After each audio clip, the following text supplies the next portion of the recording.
नाशिल्ले. सो ताजेर इन्व्हेस्टिगेशन कितें चालू आहा तुमचे वटेनच्यान डिपार्टमेंटा कडल्यान? I have sought a report from the fisheries officers at the block level. सो फुडें एक्शन कितें जातली म्हणल्यार तुमचे कडल्यान from department? I will put up whatever report comes to the government for their. Madam तो report you will put up म्हणटा तुमचो department कितें करपाक आसा? See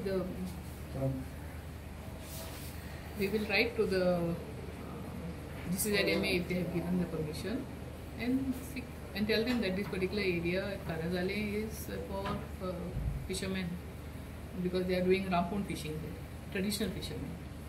So आता तुमचे फिशरी डिपार्टमेंट इतले अकार्यक्षम तुमचे कडेन जे ब्रिडींग पिरियड खंय आसा तेजो डेटाच ना जाल्यार कित्या खातीर हो फिशरी डिपार्टमेंट चलपाक जाय?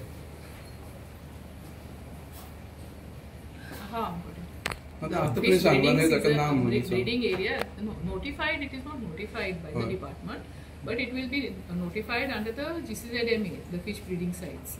So that is already given to the GCZMA also.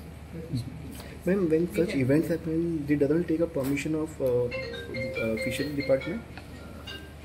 Beach events, no one takes permission from us. They don't require the permission. It comes under tourism department or? See, even if we give an NOC, it is always with the interest of the fishermen that they should not hamper any fishing activity. Okay. So the associations, they are usually taken into confidence whenever there is any event going on the beach. Now this particular event, I think the local fishermen also were not aware. Even the fisheries department was not aware. But they required a permission. But they required a permission. Only restrict to this particular activity. But they required a permission for this. At least an NOC they should have taken from the department, so that at least we could inform the associations that this particular event is happening. Because when the rampon net is put, then it becomes difficult for them to pull it out. They have to pull it out. Otherwise, they can lose the net. Madam तुमचे action कितें आसतलें? कोणत्या गव्हर्नमेंटा कडेन put up करता तुम्ही department? See, I have already spoken and that's enough. Okay, thank you.